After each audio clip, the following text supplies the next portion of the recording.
Eo amin'ny taranja baolina lavalava indray dia nanatanteraka amin'ny fivoriam-be fanao isa-taona ny Fédération Malagasy ny taranja rugby na ny Malagasy rugby omaly sabotsy aligy paritra havalo tamin'ireo valo mijoro moa no nanome fitokisana ny ekipa tarihan'ny Rakotomalala Marcel izay filohan'ity Malagasy rugby ity miresadresaka ny makasika ny fandaharam-potoana na ny eto toerana na ho amin'ny lafin'ny raisam-pirenena ity filohan'ny Malagasy rugby ity ao anatin'ity fanadihadiana manaraka ity. Indrindra aloha dia isaky ny champion du monde zany no anaovana ny assemblée générale ordinaire sy élective ny World Rugby amin'ity zany dia rehefa vita ny finale no andeha zay assemblée générale zay ary tenanay moa zany no tenany Madagasikara le anatrika izany assemblée générale izany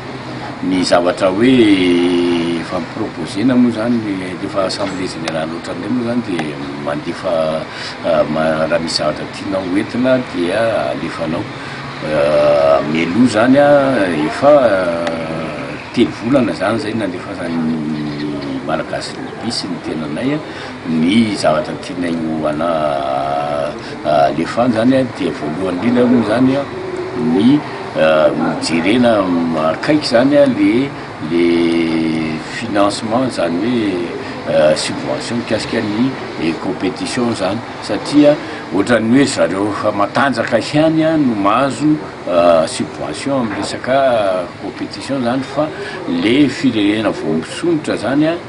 dia tsy mahazo zany zay aloha zany ny zavatra anina tokony jerena zany zay hoe ahoana ny fomba hanamboarana izay faharoa manarakaraka an'izay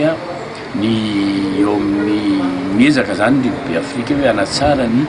compétition ny CAN zany zay anisany nahatonga ny problème sy ny fizarana azy hoe ABC hatramin'izay zany dia ny resaka ara-bola zany dia tsy vitan'ny rugby Afrique ny manao an'ilay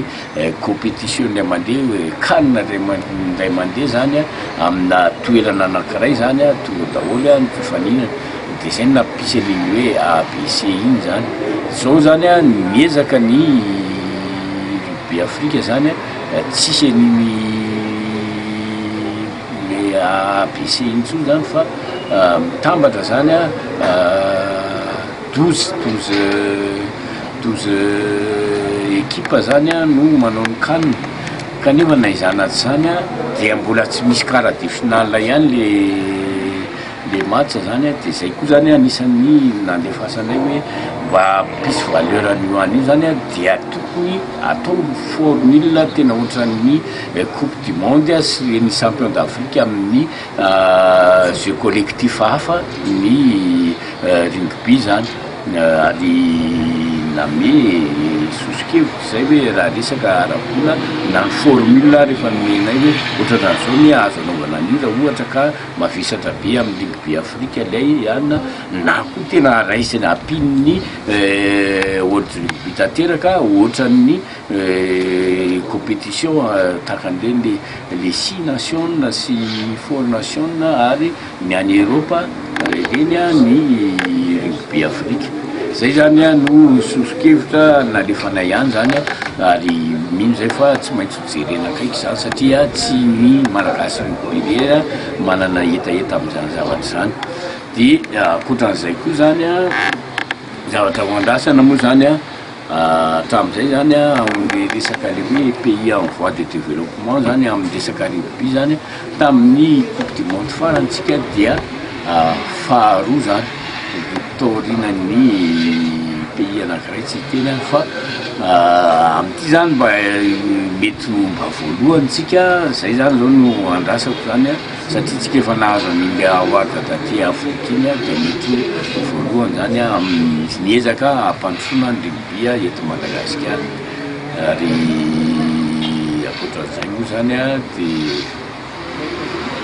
vola tanteraka zany tsika Malagasy zany handray anjara amin'ny zavatra rehetrarehetra atao entina hampandrosoana ny rugby eto.